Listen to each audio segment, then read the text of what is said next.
Marie Dauzé, on va bien entendu vous demander pourquoi il est urgent, selon vous, de rapatrier ces enfants. Mais d'abord, ce qui fait polémique, disons-le en France, ce sont ces femmes que l'on vient de voir. L'une d'entre elles dit « moi, je n'ai pas pris les armes ». Est-ce que vous comprenez que le fait qu'on les qualifie de djihadistes ou de femmes de djihadistes pèse dans ce dossier et sur le sort de leurs enfants même? Ces femmes ont toutes rejoint une organisation terroriste. Et pour ça, elles sont toutes sous le coup d'un mandat d'arrêt international en France pour association de malfaiteurs à caractère terroriste.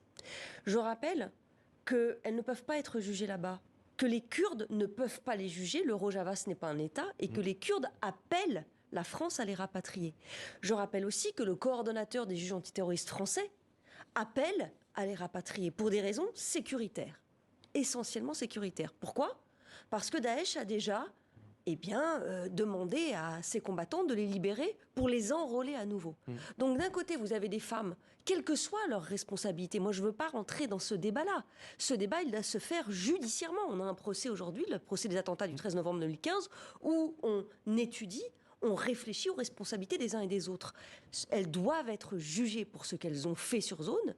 Elles seront jugées pour avoir rejoint, à un moment donné, cette organisation terroriste, et le simple fait de l'avoir rejoint est une infraction. Et en revanche, ce qui est sûr et clair, et vous le dites noir sur blanc dans votre appel, ces enfants, eux, ne sont coupables de rien. Ils sont au contraire doublement victimes, dites-vous. Oui, parce qu'ils sont victimes du choix de leurs parents, mais ils sont désormais victimes d'un pays qui les abandonne. On se disait là ce matin avec le collectif Familles Unies, mais aussi avec toutes les autres associations, arrêtez de les appeler les enfants de Daesh. Arrêtez de les appeler les enfants de djihadistes. Ce sont des enfants. Oui. Et ce sont maintenant, malheureusement, les enfants français des camps.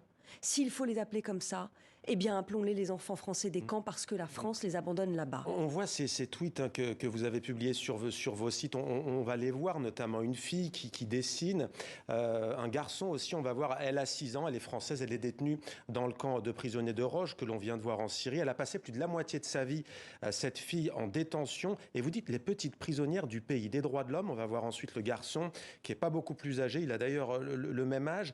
Et là encore, vous dites les petits prisonniers du pays des droits de l'homme, c'est-à-dire que pour vous, la France est responsable du sort de ses enfants? Ah, mais ce n'est pas moi qui le dis, c'est le comité des droits de l'enfant de l'ONU qui a condamné la France, il y a 2 mois, en février, pour avoir violé ses obligations et violé la Convention internationale des droits de l'enfant. C'est ce qu'on ne comprend pas. Pourquoi la France, patrie des droits de l'homme, ne va pas sur le chemin du respect justement de la Convention, notamment pour n'en citer qu'une, celle de la Convention internationale aux droits de l'enfant? Elle a été condamnée, c'est important, pour avoir soumis ses enfants, pour avoir exposé ses enfants à des traitements inhumains et dégradants.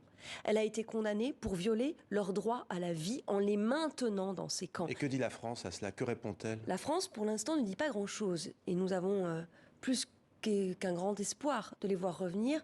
Je pense que ça y est, il est temps, c'est maintenant.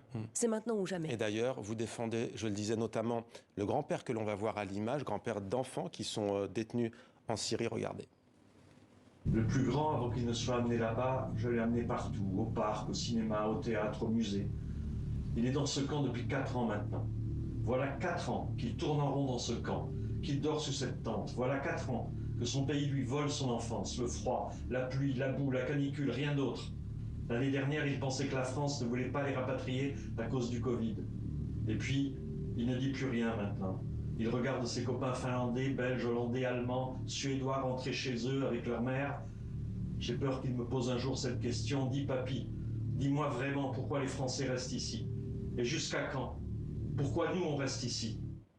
Et pourquoi il ne montre pas son visage, ce papy, comme il se dénomme? D'abord parce que nous espérons que ces enfants vont rentrer et que quand ce grand-père ira chercher ses petits-enfants à l'école, il n'est pas question qu'on puisse se dire « Ah, mais ce grand-père, je l'ai déjà vu à la télé, donc cet enfant-là vient de Syrie. » Pour le stigmatiser. Tout simplement, on évite de risquer une stigmatisation de ces enfants. Alors, votre collectif, j'ai dit Human Rights Watch, la Ligue des droits de l'homme, Amnesty International, et c'est un fait notable, 2 associations de défense des victimes du terrorisme, et notamment celle des attentats du 13 novembre à Paris et Saint-Denis, 13-11-15, c'est bien comme ça qu'elle s'appelle.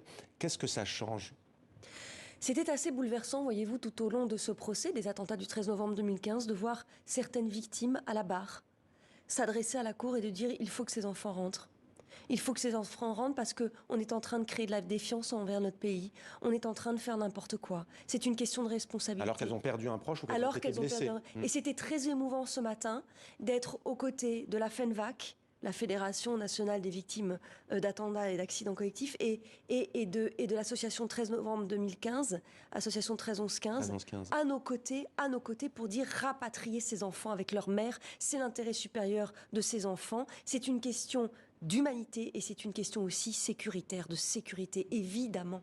Mais pardonnez-moi, mais il y a eu un premier conseil des ministres du second quinquennat d'Emmanuel Macron aujourd'hui. La porte-parole du gouvernement n'a pas été interrogée à ce sujet en conférence de presse. La question que je vous pose ce soir, elle est simple. Est-ce que vous ne parlez pas dans le vide? C'est terrible à dire, mais... Absolument pas.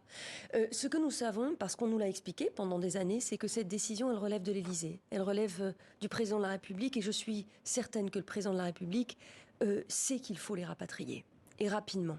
Nous avons demandé ce matin à être entendus, à être reçus par le président de la République pour expliquer cet impératif humanitaire et sécuritaire et pour qu'une décision soit enfin prise. Nous sommes en début de quinquennat. Voilà, il est temps. Vous sentez que ça peut basculer? Je sais que ça doit basculer. 200 enfants, 30 000 dans le monde, hein. 30 000 enfants dans le monde. Vous savez ce que c'est, ces enfants? 57 pays. Hein. Non, mais vous savez ce que c'est, ces enfants? C'est 7 classes de maternelle. Ces gamins... Les enfants français. Bien sûr, ces enfants français, c'est 30 000 à l'échelle mondiale. Hein.